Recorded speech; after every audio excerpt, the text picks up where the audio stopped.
Pelo governo do estado e que entrega um kit de medicações necessárias para que os pais ou responsáveis continuem o tratamento em casa após a alta hospitalar. O programa faz parte do plano de ações da Secretaria Estadual de Saúde para minimizar o impacto do período sazonal de síndrome respiratória aguda grave na rede pública de saúde. Mais investimentos. O governo do Amazonas está reforçando a rede de saúde com a entrega de novos tomógrafos. A primeira unidade a receber o reforço foi o Hospital e Pronto Socorro da Criança da Zona Leste, o Joãozinho, referência no tratamento de lesões no cérebro e coluna. Também receberão tomógrafos, o HPS João Lúcio e o Hospital Francisca Mendes. Os equipamentos permitem exames de imagem de melhor qualidade e diagnóstico preciso. Governo do Amazonas.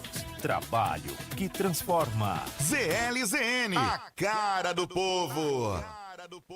Vitória Supermercados, barato todo dia. Patinho bovino 26,99 o quilo. Macarrão que delícia 1,99. Lava roupas Brilano 2 litros 6,99. Nescau 370 gramas 7,99. Frango Somave 8,99 o quilo. Fralda Huggies roupinha 24,99. Feijão carioca caldinho 5,99. Creme dental Colgate 180 gramas 6,49. Farinha d'água Dona D 5,49. Prim Cracker Trigolino 2,79. Imbatível. Vitória Supermercados, barato todo dia. ZLZN, a cara do povo. ZLZN, a cara do povo. Está entrando no ar Poder e Opinião, informando e debatendo os assuntos mais importantes do momento com credibilidade e transparência. Poder e Opinião, ao vivo, pela rádio ZLZN, RND-TV e pelas redes sociais do Imediato. Poder e Opinião, agora no ar.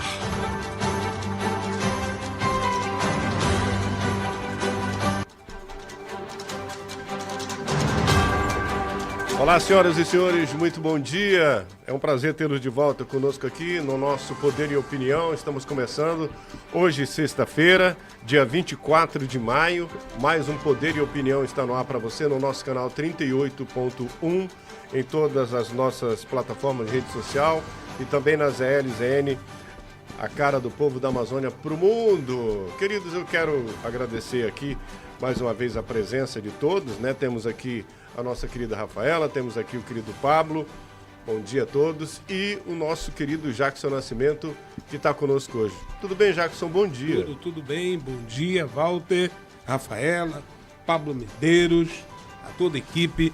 Prazer imenso estar aqui nesta sexta-feira para a gente fazer uma retrospectiva dos principais assuntos pertinentes aqui da capital do Amazonas. Prazer tê-lo aqui. Muito Obrigado. bem. Seja bem-vindo. Agora ele vai estar toda sexta-feira conosco. Aliás, toda quinta e toda sexta. Isso. O Jackson vai estar conosco aqui, trazendo um resumão aí dos bastidores da política. Minha querida Rafaela, tudo bem? Bom dia. Tudo bem, bom dia. Começando essa sexta-feira com essa bancada repleta de homens maravilhosos que têm o prazer de compor juntamente com eles essa manhã para falar de notícia para você. Eu tô levantando a moral de vocês hoje, hein? Você... É porque é um clima de sextou, temos o Jackson aqui, que eu sou encantada Obrigado. com o estilo É. desse grande jornalista, Obrigado. né? Obrigado. Ele Isso tem é uma frase maravilhoso. que ele chegou e já disse aqui, estilo é para poucos. Para né? poucos, não, né? Muito bem. Esse sentido aí. Muito Sempre gostei. Obrigado, Rafa. Você é sempre muito elegante também aqui nessa bancada.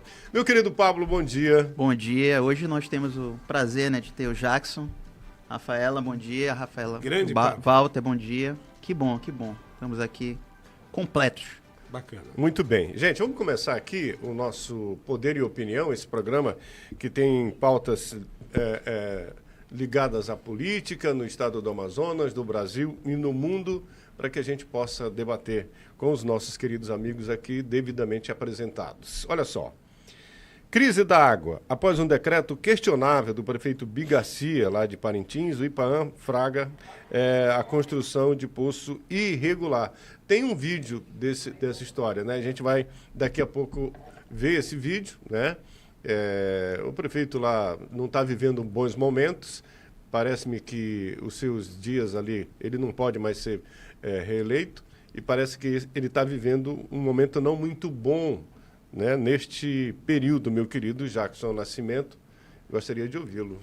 Pois é, o prefeito Bigarcia, que pela segunda vez está à frente do município de Parintins, tem um candidato que faz parte do seu grupo político, que é o vereador e presidente da Câmara, Matheus Assayag, do PSD, e, obviamente, esse decreto que foi, inclusive, anunciado nesta semana, causou não só espanto, mas também surpresa, não só no meio político, como também no meio da política ambiental. Agora, detalhe, essa questão da água de Parintins foi detectada em 2005, né, de uma determinada normalidade. E esse decreto que foi anunciado agora, dessa normalidade, para medidas há um mês do Festival de Parintins, é por isso que houve um impacto no sentido político. Tanto que na Assembleia Legislativa, o deputado Sinésio Campos, ele, na tribuna, fez duras críticas ao prefeito de Parintins. E associado a isso, agora, o Instituto de Proteção Ambiental do Amazonas, o IPAAM, né, ele identificou poços artesianos que estão sendo perfurados na ilha Tupinabarana sem a devida autorização e licença, né? Numa forma, talvez, e até então ilegal, estão se levantando, é claro, para tomar as medidas cabíveis de tentar minimizar esse problema da água de Parintins, que está com alguns lençóis freáticos com problemas de contaminação química, diga-se de passagem. Nós que conhecemos a ilha de Parintins, sabemos que esse é um problema já que se arrasta há muitos anos, racionamento, a cidade durante o festival tem a população duplicada, né? E tudo isso culmina com esse tipo de problema. Mas era um problema que já tinha sido detectado, como eu disse antes, em 2005. Em 2014 foram feitos diversos levantamentos. Esse decreto está baseado num documento da CPRM, Companhia de Pesquisas e Recursos Minerais, mas não deixa de ter o viés político por causa do ano eleitoral, por causa da disputa que está acirrada lá em Parintins. E tudo isso, é claro, quem está no meio desse fogo cruzado, infelizmente, é a população e, não tenha dúvida, já causa um desgaste na imagem da cidade para o festival que está a portas de acontecer nos 3 últimos dias de junho. Exatamente. Tem um vídeo e eu vou pedir para a nossa produção que rodasse o vídeo para a gente ver aqui. Fale de novo seu nome da apreensão aí, o momento da Rabelo. apreensão. Vamos lá. Analista ambiental do IPAAM. Eu queria que o senhor falasse para nós sobre esta operação e quais foram as irregularidades que aconteceram aí que vocês constataram. Recebemos uma denúncia de instalação de um poço tubular aqui na região, né? Como existem aqueles critérios das águas subterrâneas aqui de Parintins, muitas delas estão contaminadas por esse mau uso da água, desse recurso, o IPAAM teve que tomar providências necessárias para conter o avanço de instalação de poços tubulares irregulares. No caso aqui, como aconteceu nessa empresa, na qual o IPAAM investigou, checou e pediu apoio da polícia militar, porque é protocolo nosso, sempre a polícia militar está junto com o IPAAM nas ações de fiscalização. Foi constatada uma instalação de um poço tubular que não está cadastrado junto ao IPAAM e por isso a empresa foi autuada, foi lavado o auto de infração, foi embargada, então essa obra tem que estar paralisada até que eles consigam regularizar a situação e também apreendido os equipamentos que estavam sendo utilizados na instalação. Bom, tá aí, essa é a autoridade ambiental, né? No momento aí de fazer a autuação, a empresa não estava com tudo ok, por isso eles fizeram essa autuação aí. Bom, tomara que dê tudo certo, como o Jackson disse aqui, que não prejudique o Festival Folclórico que está batendo na porta. Rafaela. O deputado Sinésio Campos, né, do PT, criticou essa decretação de emergência do prefeito Bigarcia, porque quando ele decreta o estado de emergência, dispensa a obrigatoriedade de realizar licitações. Então, isso pode abrir brechas para irregularidades. Então, também tem uma outra contrapartida no sentido de que a UGPE, que é um programa que está executando um programa de saneamento integrado, o PROSAI, em Parintins, que é um programa do governo do estado, né? Com um projeto, está previsto investir 484 milhões em obras de saneamento básico, incluindo vários serviços em relação a isso em Parintins. Então, o que acontece? O secretário, né, da UGPE, o Marcelos, disse que precisava saber, ter conhecimento das soluções que serão adotadas pelo município para avaliar uma eventual sobreposição com os projetos do PROSAI Parintins. Então, isso nós percebemos que o secretário está preocupado com essa situação, está pedindo que município comunique ao governo do estado o que está acontecendo, quais são suas necessidades para a gente realocar em relação a esse sistema e ver o que nós podemos ajudar vocês. Nós sabemos também que o prefeito Bigarcia é oposição ao governo do estado, né, o Wilson Lima. Então, acredito que talvez essa medida do Bigarcia é uma estratégia, querendo ou não, um pouco política, talvez para desgastar a situação da candidata Brena, lá que tem vínculo com o governador, mas nós percebemos que o secretário está se colocando à disposição e realmente se preocupando e colocando toda a equipe à disposição do município para que esse problema seja resolvido, tendo em vista que daqui a um mês vai acontecer um grande evento que gera a maior evento, né, cultural do nosso estado. Então, eu acredito que o governo do estado tem interesse, principalmente em resolver isso antes do festival acontecer. Pablo. Ano eleitoral, Walter, é muito curioso, né? Como a mágica, né? Os mágicos aparecem, né? A gente vê um problema, como o Jackson falou, que foi identificado há 20 anos atrás. 19, né? 19 anos atrás, sem resolução nenhuma, né? Um problema de saúde pública, né? Sim. Próximo a um evento internacional, né? Um evento que tem um valor econômico para a cidade de Parintins, né? Para a ilha, o evento mais importante. E aí, de repente, ano eleitoral, ele quer resolver em poucos meses o que não resolveram durante 20 anos, né? Sempre esses mágicos em anos eleitoral sempre aparecem. Agora, uma ironia para a gente fechar isso aqui. É uma cidade que é banhada, cercada por água, né? E que tem um problema de abastecimento de água potável. Lamentável. Vamos lá. Câmara Federal conclui votação da PL que pune o MST. O texto vai agora para o Senado. Jogo na mesa aqui. Muito bem. Isso aí é uma PL que vinha sendo discutida já há muito tempo. O Congresso hoje vive uma legislatura completamente equilibrada no sentido de ser composta por integrantes, né, da direita e uma bancada diminuta da esquerda que apoia esse movimento.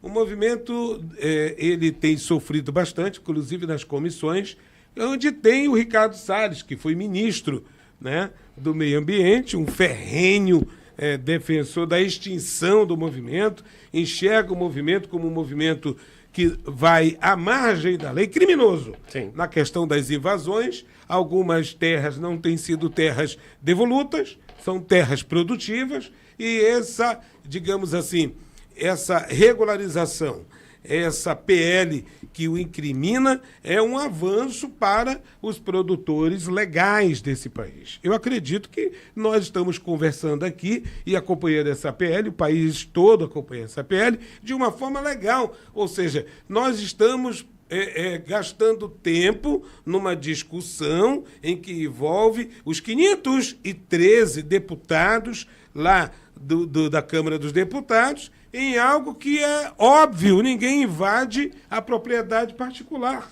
né? Olha, nós temos que colocar limites para não invadir a casa do Pablo, a casa do Walter, da Rafaela. Ou seja, nós estamos trabalhando em cima de coisas que são óbvias. Infelizmente, tem sido essa realidade. Essa é a realidade, né? Infelizmente. É como se a gente estivesse ensinando a criancinha, né? Quando ela começa a ter ciência da realidade. Não deixa ali não que pegue vai... o brinquedinho do amigo que Entendeu? não é seu. Se você pegou, devolva porque não é seu. Isso. Então, a gente realmente, como o nosso amigo Jacques falou, nós estamos andando em círculos de algo que é óbvio. Não avança, né? É como Tem se a gente pautas tivesse... muito mais prioritárias. Por favor, eu posso ter a minha terra? Por favor, estou te pedindo, por favor, é um direito meu. Por favor, me dá esse direito. Eu posso trabalhar no que é meu. Eu posso trabalhar no que é meu. Agora entra o viés ideológico, o viés político, ideológico. Eu não diria nem político, eu diria mais pro ideológico, sabe? Porque, por que não trazer esse movimento para trazer populações em áreas produtivas da Amazônia? Por que não no semiárido nordestino? Não interessa. Não interessa. Não tem interesse. O Vale do Javari, por que não ocupar de forma ordenada, de forma planejada aquilo ali para produzir algo? Ah, mas o solo é infértil. A terra está lá. Quer dizer, tem muitas tecnologias avançadas. Exatamente, para sentido, reverter a situação do solo. Um exemplo, por exemplo, Petrolina é o maior produtor de uva do país.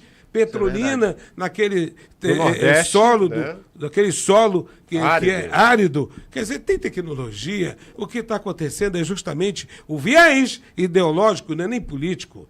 Mas o político entra na questão justamente de se levantar bandeiras, e eu estou falando de todos os lados.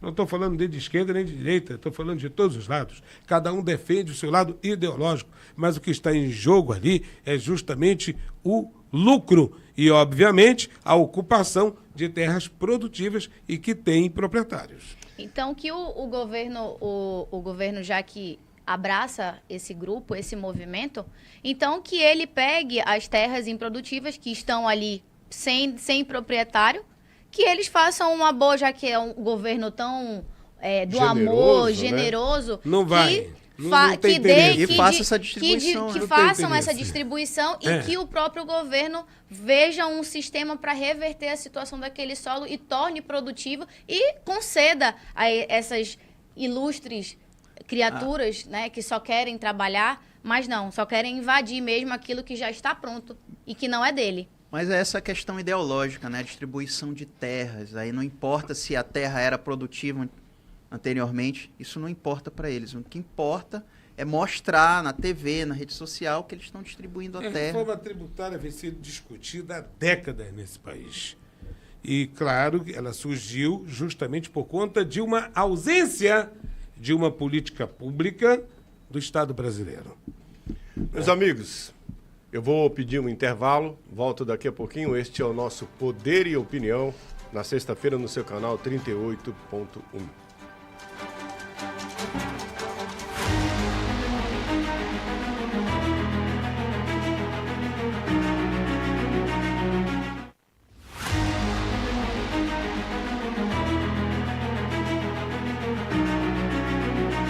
De informações políticas confiáveis em Manaus, visite www.poder.com para análises importantes e notícias de fontes confiáveis. O conhecimento é poder.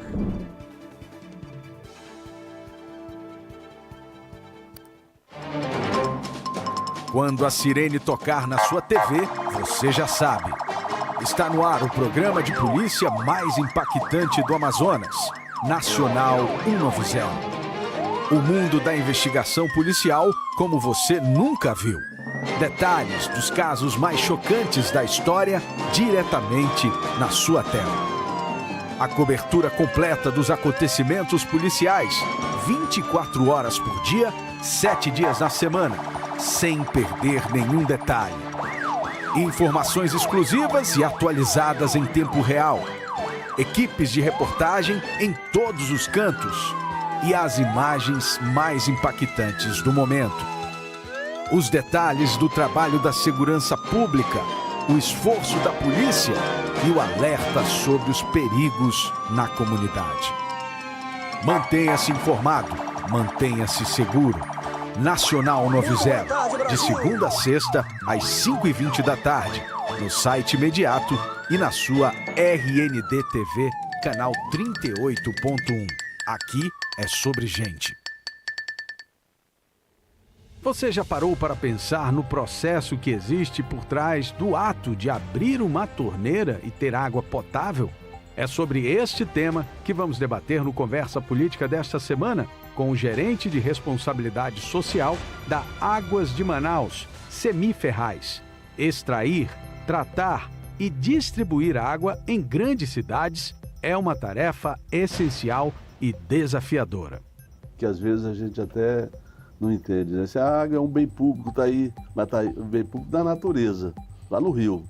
Então a gente bombear, tem uma estação de tratamento de água, fazer o tratamento, bombear, usar energia de novo e chegar na casa das pessoas, se abrir a torneira, tem essa certa complexidade, né? Não é porque nós temos essa abundância toda que a gente pode tratar de forma inadequada e poluir e contaminar a nossa água, né? Conversa Política com Álvaro Corado, neste sábado, às 20h, aqui na RND TV 38.1 e no canal do site O Poder no YouTube. Você não pode perder.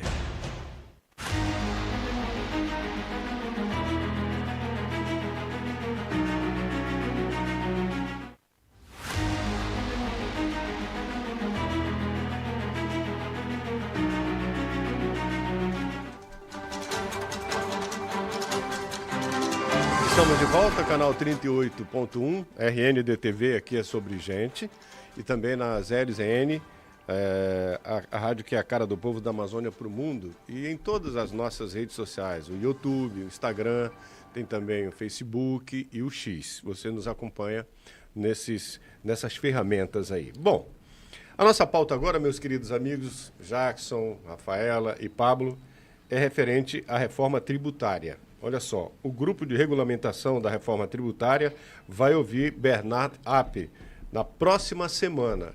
Eu gostaria que os senhores comentassem sobre isso, porque parece-me que não tem presença dos nossos deputados federais, né? Eu começo com a Rafaela, vou conversar com a Rafaela. Vamos lá, Rafinha. Exatamente. Esse grupo de trabalho ela é composta por 7 parlamentares. Geralmente são indicados pelos líderes do partido. E percebemos que não houve nenhuma indicação de nenhum deputado do estado do Amazonas. E isso é grave, porque nessa reforma tributária vai ser discutido certas isenções fiscais que são aplicadas na nossa Zona Franca. E a ausência de um representante do nosso estado nesse grupo de trabalho, a minha pergunta é: quem vai estar lá para lutar pelos interesses da Zona Franca do nosso estado, da nossa cidade, e que tem impacto totalmente financeiro e econômico na nossa cidade? Então, eu acredito que foi feita uma mobilização por parte dos nossos deputados, mas, pelo visto, nenhum está no grupo de trabalho.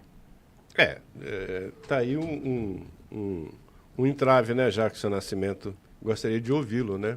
Isso será na próxima semana já. Veja bem, bancada rasa, bancada que não tem constituição técnica, preparo, é o que dá para ver o bonde passar. Com exceção aqui, devido à experiência e ao acúmulo de mandatos de Paudenei Avelino, é o único que tem um profundo conhecimento e trâmite. Congresso político é trâmite. Se não tiver trâmite, não vai ter absolutamente nada. Vai passear no tapete. Vai. Daqui a pouco a CDL, Clube de Dirigentes Logísticos, isso é um furo. Vai entregar a alguns deputados a preocupação com referência à reforma tributária sobre o que está acontecendo nessa movimentação. Agora, a Zona Franca de Manaus, uma das mais interessadas na reforma tributária, Bernard App, secretário dessa reforma, falou ontem, em alto e bom som, que estão sendo criadas alternativas até 2073 para a substituição do modelo econômico e não há nenhum representante incluso. Na minha opinião, falta de articulação política, né? Entendimento com outros líderes, porque o que nós estamos falando, Ialas, Rafaela, Medeiros, Pablo Medeiros, é que ali no Congresso cada um vai puxar brasa para a sua sardinha. Isso é óbvio. Para a sua região. Para a sua região. E o que nós estamos vendo é algo praticamente sem nenhuma articulação política nesse sentido de participação, de dizer, não, nós estamos presentes, nós queremos debater, nós temos essa prerrogativa. Não existe isso. Mas o motivo de você, eleitor, eleitora, ao depositar o seu voto, escolher bem quem te representa Isso dentro de todas as proporcionalidades, seja no Senado, na Câmara dos Deputados, na Assembleia Legislativa ou na Câmara de Vereadores. É daí que surge o debate e, ao mesmo tempo, a não frustração de estarmos ausentes numa discussão tão importante como a reforma tributária. Pois é, a passar a reforma tributária, eu sei que após isso, aí vem aquela grita, né? E agora o que vamos fazer? Ficamos de fora disso, não temos mais direito a isso, mas, como o Jackson disse, faltou, meu querido Pablo, um pouco de articulação, jogo de cintura para dentro, tá dentro desse negócio. Dos políticos do Estado, né? A gente Sim. via que antigamente, mesmo lá na década de 90, início da década de 2000, no governo Lula, por exemplo, né, sempre teve alguém que defendia, alguém do Estado. E aí ele não levantava a bandeira ideológica ou do partido, ele defendia os interesses do Estado, que está faltando agora para os nossos parlamentares atuais. Eles seguem sempre o partido e vão seguindo a boiada, né? E não defendem o que eles foram eleitos para defender, o Estado do Amazonas. E a gente sabe o quanto a economia do Amazonas depende da Zona Franca, né? A gente, por exemplo, tem discutido aqui a questão da 319, o nosso isolamento. Então, é um desses fatores logísticos, econômicos. Aí sempre falam, não, nós não temos alternativa, nós não apresentamos, mas não deixam. E o norte fica abandonado, principalmente a região norte, a parte ocidental, a Amazônia Ocidental. Nós ficamos abandonados ao léu em relação ao resto do Brasil. É lapada em cima de lapada, né? É chibatada em cima de chibatada. Aí é complicado. O meu questionamento é, será que ainda existe ali um último suspiro nos últimos segundos do segundo tempo de dar uma modificada nessa bancada do grupo de trabalho e inserirem algum representante do nosso Estado, tendo em vista que eu acredito que foi feita uma certa mobilização, né? Nós vemos aqui na matéria do Poder que eles se mobilizaram, mas não o suficiente para estar no grupo de trabalho. Então, é preocupante, mas eu não sei, a política lá acontece muitas coisas que a gente não espera, não sei, vai que dá um vento e depois a gente começa a ver uma articulação e alguém entra, eu não sei como é que vai acontecer isso. Próxima matéria que eu trazer na mesa para os senhores. Olha só, o Ministério Público do Amazonas pede a suspensão do reajuste do cotão dos vereadores vinculado aos deputados. Eu começo com ele, porque ele está nos corredores tanto da Assembleia quanto da Câmara Municipal todos os dias, meu querido Jackson Nascimento. O cotão, né, que é o nome popular do SEAP, né, de cada parlamentar, é algo que sempre houve polêmica na sua discussão. Alguns parlamentares abrem mão. Dos 41, apenas 2 abriram mão nessa 18ª legislatura, que foram o então vereador, atual deputado federal Amon Mandel, e o vereador Rodrigo Guedes, que acha que é um absurdo ter uma espécie de auxílio para desenvolvimento ali das suas atividades parlamentares. No entanto, outros, os restantes, no caso, os 39 restantes, que são 41, eles continuam atuando. É um direito, não é ilegal, né? Sim. Mas, quando se trata de comparações com o cidadão, com a cidadã, com o contribuinte, com a renda familiar, ter uma renda de 33 mil, que retornou agora extra, que é do cotão, do tão propagado cotão, não tenha dúvida que ele seja algo desproporcional. Que na hora do debate, na hora da discussão, de novo, política, ideológica, vai haver sim esse conflito. Mas o Ministério Público entende que é um valor que não corresponde à atividade. Por exemplo, um exemplo bem significativo.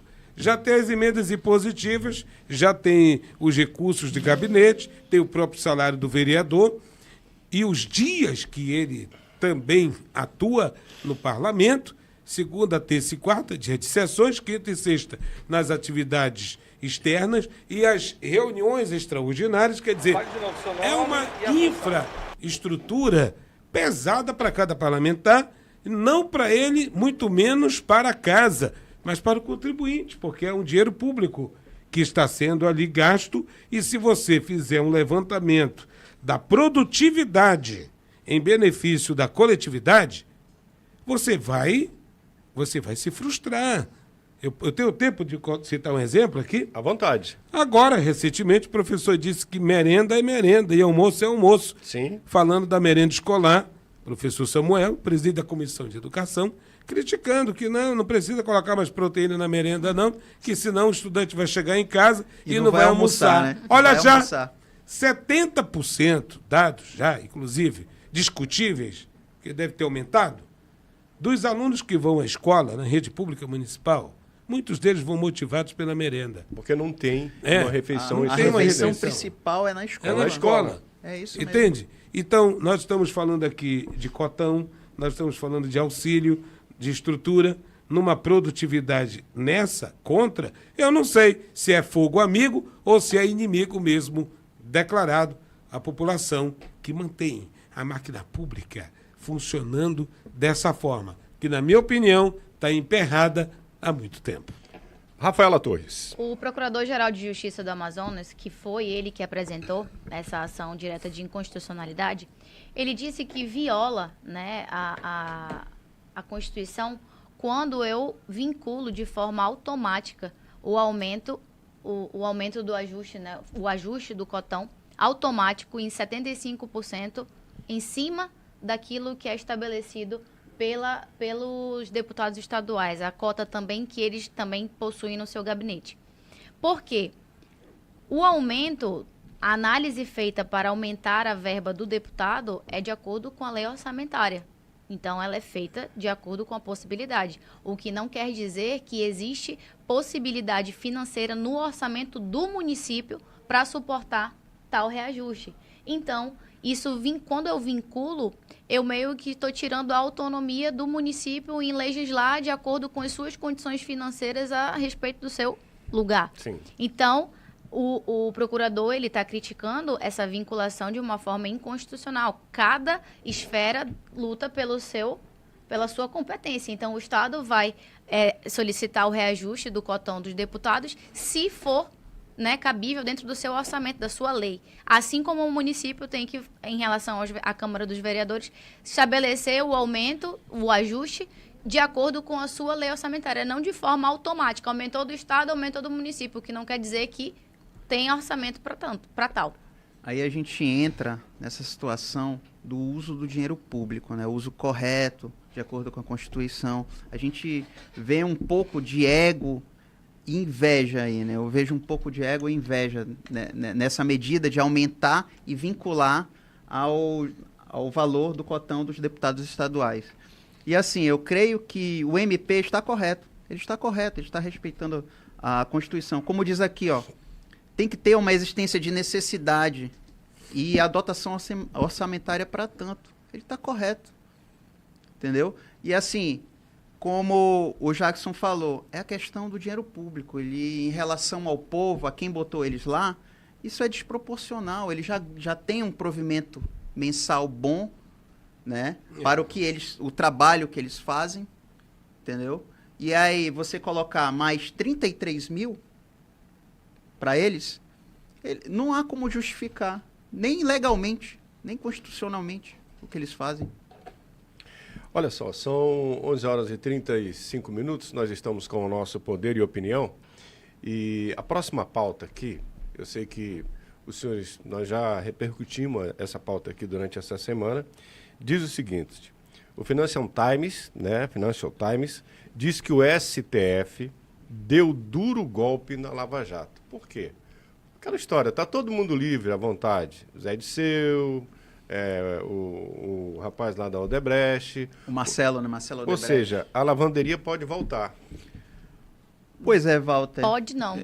Já tá voltando, né? Já nunca tá voltando. parou. Nunca parou. Nunca parou. E assim, a gente vê que o Financial Times, ele tem um viés esquerdista. E mesmo para eles, o que aconteceu aqui no judiciário... É horrível, né? É horrível. Eles não conseguem conceber essa questão, entendeu? Do judiciário está realmente apagando a Lava Jato da história. Entendeu? Mesmo para os esquerdistas americanos. Então, assim, você tira a segurança jurídica. Eles não concebem um Estado sem segurança jurídica. E é o que está acontecendo agora, com todas essas decisões, a questão de 8 de janeiro, que está acontecendo, que agora estão mandando prender quem não fugiu. Constitucionalmente. Isso é rasgar a Carta Magna. E o artigo destaca também que as decisões, né, essas recentes decisões desse caso que aconteceu em 2014, é mais um prego no caixão. E isso, querendo ou não, você percebe que acontece de forma meio simultânea a questão dessas decisões, juntamente com a cassação, né, do Sérgio Moro, do mandato dele. Então, a gente percebe que é só um jogo político de tudo isso que está acontecendo. Né? E essas decisões, elas são uma derrota e reversão total da Lava Jato, afirmando que antes da Lava Jato era impossível certos jogadores fossem presos, e eles foram. Né? Mas aí, quando chegou no STF, o que aconteceu? Como diz, né, aquele caso, chegou no STF, que bom, liberdade. Estamos o amigo do amigo do meu pai. Jackson Nascimento. Muito bem, olha, o mundo, né, o mundo gira em torno de interesses políticos, econômicos e talvez lá atrás ideológicos. Lá atrás, muito. Quando é um recurso que caiba a ideologia, aí é citada. Financial Times cita algo de um prejuízo incalculável que a Lava Jato causou em vários grupos com participações nacionais e internacionais. O que vemos agora não é um jogo político, exatamente isso. Há 2 semanas era clara a cassação de Sérgio Moro, justamente um dos principais, atores da Lava Jato. Era clara. Houve uma articulação, né, também clara, mas não explícita, se é que você me entende, né? E por unanimidade manteve-se o mandato de Sérgio Moro como uma forma de consolo político. Veja, no entanto, o que nós estamos observando é que dentro da lei há crimes que prescrevem. E é dentro dessa questão em que está sendo colocada algumas, o Marcelo Odebrecht já está livre de tudo. Quem o livrou? O STF. Baseado em quê? No artigo X do Código X, que prescreveu devido à lentidão dos recursos, dos embargos que foram colocados dos mais diversos setores pela força do poder.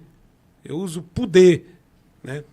Então, o que nós estamos observando são os grupos econômicos, que obviamente têm paralelamente os grupos políticos atuando no movimento claro do que está acontecendo hoje no país. Esse é um movimento em que, se você fizer um review da história, você vai encontrar também o mesmo movimento, sendo que de uma outra cor, um outro discurso, um outro posicionamento e, principalmente, o nome de outras empresas envolvidas. Porque hoje o que se tem na forma ideológica só são discursos, porque na prática o jogo continua o mesmo. Interesses, todos eles voltados para grupos econômicos. O mesmo se estende ao que nós estamos vivendo hoje na questão ambiental, na questão da guerra de quem vai primeiro para o espaço ou não, e principalmente na questão da comunicação, da qual nós estamos praticando agora nesse momento. Muito bem. Esse assunto ainda vai, com certeza, repercutir muito no mundo todo.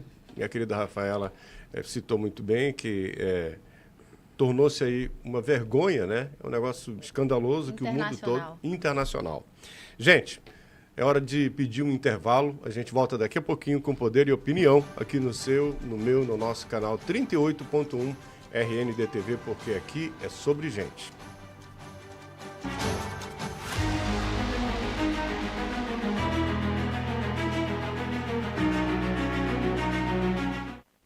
Em busca de informações políticas confiáveis em Manaus, visite www.poder.com para análises importantes e notícias de fontes confiáveis. O conhecimento é poder.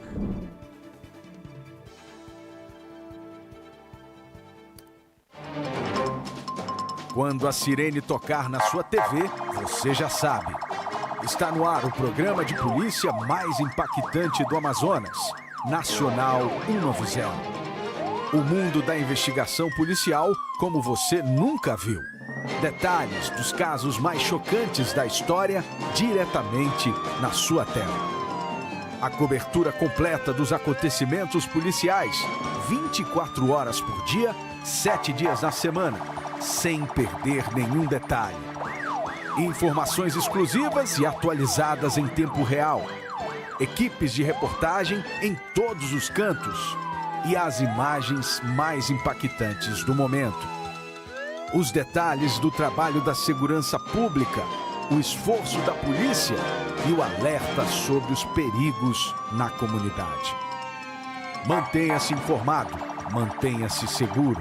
Nacional 90, de segunda a sexta, às 5h20 da tarde, no site imediato e na sua RND TV, canal 38.1. Aqui é sobre gente.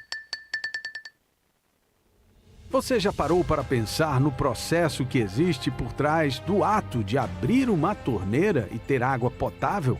É sobre este tema que vamos debater no Conversa Política desta semana com o gerente de responsabilidade social da Águas de Manaus, Semi Ferraz. Extrair, tratar e distribuir água em grandes cidades é uma tarefa essencial e desafiadora. Que às vezes a gente até não entende, né? Se a água é um bem público, está aí, mas está aí, um bem público da natureza, lá no rio. Então a gente bombear, tem a estação de tratamento de água, fazer o tratamento, bombear, usar energia de novo e chegar na casa das pessoas, se abrir a torneira, tem essa certa complexidade, né? Não é porque nós temos essa abundância toda que a gente pode tratar de forma inadequada e poluir e contaminar a nossa água, né? Conversa Política com Álvaro Corado, neste sábado, às 8 da noite, aqui na RND TV 38.1 e no canal do site O Poder no YouTube. Você não pode perder.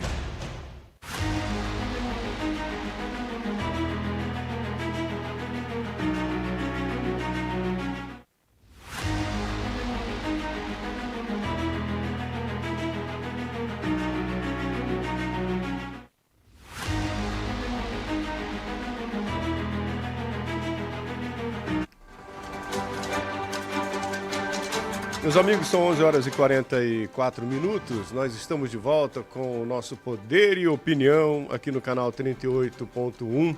Para você que nos acompanha em toda Manaus, muito obrigado aí pela sua audiência.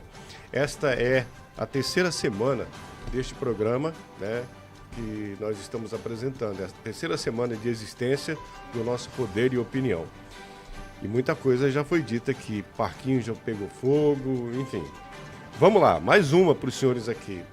E essa é boa, viu? Olha, o Ministério Público do Amazonas investiga a denúncia de desvio da merenda escolar na rede municipal.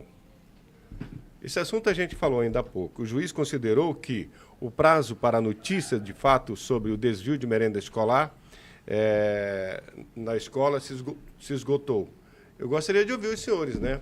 O Ministério Público faz essa denúncia desse desvio da merenda escolar na rede municipal. Alguém me disse aqui, já não tem, já é de qualidade não duvidosa, aí está a foto do prefeito, né, porque é a Secretaria Municipal de Educação, e ao lado dele a secretária de Educação, que é a dona Dulce Almeida, sua irmã. Eu vou conversar com o Jackson. Olha só, o Ministério Público tem um papel fundamental numa questão muito vital como essa, que é a questão da merenda escolar. Merenda escolar que tem sido debate o ano todo, praticamente, na cidade de Manaus. Um dado importante que ontem eu tive acesso é que no ano passado o governo federal repassou à Prefeitura de Manaus um montante de 13 milhões de reais para compor a merenda escolar na capital do Amazonas. Só o governo federal. Aí tem o governo estadual e tem a própria arrecadação da prefeitura, que se junta a um montante que, na minha opinião, né, não cabe oferecer bolacha e suco de caju. E além dessa qualidade que foi denunciada amplamente nessa semana na Câmara Municipal aqui de Manaus, tem esse agravante desse desvio de material. Quer dizer, é duplamente agressivo demais para uma população que, obviamente, precisa ser atendida num dos momentos, creio eu, mais importantes do dia, que é o momento da alimentação das crianças. E a gente está falando de crianças. Exatamente. Né? E você do falou âmbito ainda escolar. Há pouco, nós falamos ainda há pouco que essas crianças, muitos delas, numa grande maioria, né, 80% eu acredito, elas saem de casa sem ter um alimento. E aquela alimentação na escola é o único alimento deles no dia. Sim. Existem, sim, famílias que não têm condições, que botam seus filhos para estudar, claro, para educá-los, mas visando também a merenda escolar, que é uma refeição para eles. Eu acredito que a própria Secretaria tem que dar uma resposta à população, à Câmara, ao Ministério Público e... Uma parcela da população diz isso sobre crianças. E como nós vivemos aqui na política e conhecemos algumas manobras, a gente sabe que existem contratos que eles amam ter e obter esse certo tipo de desvio porque é fácil de acontecer o desvio. E eu já vi inúmeros empresários falando, vamos solicitar o contrato de merenda escolar, porque o repasse é alto e a gente pode oferecer um produto barato e a gente possui o lucro maior. A gente bota no bolso e é isso que está acontecendo. Como é um contrato que tem uma destinação de verba muito alto, né? Porque a gente não está falando de mil, nós estamos falando de milhões para uma cidade, né, como Manaus, sobre a merenda e para dar bolacha com suco de caju, quiçá um kisuke, né? O sucozinho só corante. E a gente ainda vê vereador defendendo isso, dizendo que merenda é merenda, almoço é almoço. Por favor, a gente sabe que dentro das comunidades existem projetos sociais que as pessoas desenvolvem, eu digo isso porque eu conheço essa realidade, e eu já presenciei criança desmaiando dentro do esporte, né? Geralmente de jiu-jitsu, dentro do esporte da comunidade, desmaiando, e olhou e disse assim, eu não comi nada hoje. E é dentro desses esportes, dentro desses trabalhos feitos pelo viés social, dentro das comunidades, a gente vê a realidade que aquela criança não tinha se alimentado durante o dia inteiro e não aguentou praticar o esporte porque estava sem nenhum alimento. Então, é por conta disso que nós entendemos que é importante a prioridade sobre a alimentação das crianças. Não é sobre mim, não é sobre você. É sobre uma criança que ela, às vezes, como nosso amigo Jackson falou, é a única refeição dela. Então, nós percebemos que a ganância do ser humano, a ganância e a busca pelo poder cega, às vezes, o nosso sentimento de humanidade e de entender que certas coisas não tem como negociar, como a situação de merenda escolar para as crianças. Pablo. Eu poderia até dizer que esse vereador que fez essa declaração infeliz, né, ele teria desconhecimento da importância social, como vocês falaram, da merenda escolar, porque para muitos é a única refeição do dia, é a maior refeição, a refeição principal do dia. E a gente sabe ali que aquelas crianças estão em desenvolvimento e que a criança que é desnutrida, ela se desenvolve menos, tanto fisicamente quanto intelectualmente. E isso se traduz depois economicamente, né, para a cidade, para o estado, para o país. Entendeu? Eu teria dito isso, né, se ele teria esse desconhecimento, mas infelizmente ele é do grupo do prefeito. Então, como o Caboclo diz, ele estava passando pano ali, tentando justificar uma coisa injustificável. Né? Ele dizer que merenda é merenda, almoço é almoço, sabendo de toda essa situação. Entendeu? Então, o Ministério Público, parabéns ao Ministério Público para investigar de mais um mau uso do dinheiro público. E vai uma dica aqui. Prefeito, secretária de Educação, aproveita aí quando tem esses lançamentos de programas que são feitos aí, assinatura de ordem de serviço, e explica para a população, né? Mostra para a população que tem merenda de qualidade, que todo mundo tem uma refeição boa dentro das escolas. Está na hora, porque todo dia tem um encontro em algum bairro, né? E com toda a estrutura que a prefeitura tem, com dinheiro público, enfim. E aí me vem um questionamento quando o prefeito diz que ele vai fazer questão de mostrar à população os vereadores que são contra a população porque não votaram a favor do empréstimo. Então, quando a gente vê esse tipo de desvio nas merendas escolares das crianças, eu me questiono quem de fato são os verdadeiros inimigos da sociedade, da população manauara e principalmente de crianças. É isso que me causa a minha maior revolta, é porque nós estamos falando aqui de crianças. 11h52, a gente tem mais uma pauta aqui, ela é praticamente aquela que nós falamos na segunda pauta, que são os deputados do Amazonas que ficaram aí de fora do grupo que vai analisar a reforma tributária, né? Vão ficar de fora, né? Deve continuar. Deve continuar. Então, tá aí. Tem uma foto do parlamento, né? Tem, não? Tem? Mas a gente já falou esse assunto, né? Por conta do que pode acontecer na semana que vem. Já fomos, inclusive, o Jackson colocou na mesa aí a preocupação futura sobre a Zona Franca, que com certeza vai vir à tona lá na frente. Vamos para a pauta 8, que é para a gente fechar? Vamos lá? A pauta 8 é... No município de Maraã, o Wilson Lima entregou 814 mil em fomentos para o setor primário, ou seja, fortalecendo ali a agricultura, né, naquele município. São pequenos agricultores, produtores, aí está a foto do governador. Teve implementos agrícolas, teve um dinheirinho a mais para quem produz, né, naquela região e com certeza vai trazer um alento para essas famílias que vivem ali, ribeirinhos, né? Pessoas que moram no município de Maraã. Minha querida Rafaela. E cada cartão, né, que foi disponibilizado para os produtores do setor primário possui um limite de até 15 mil reais, né? Corresponde ao saldo e quantidade de alimentos que são adquiridos pela CEPRO. Então, acredito que isso é um bom incentivo da parte do governador, né, da parte do governo do estado ao setor primário. Não fosse a presença do governo do estado no interior do estado do Amazonas, 61 municípios, a economia seria pior, né?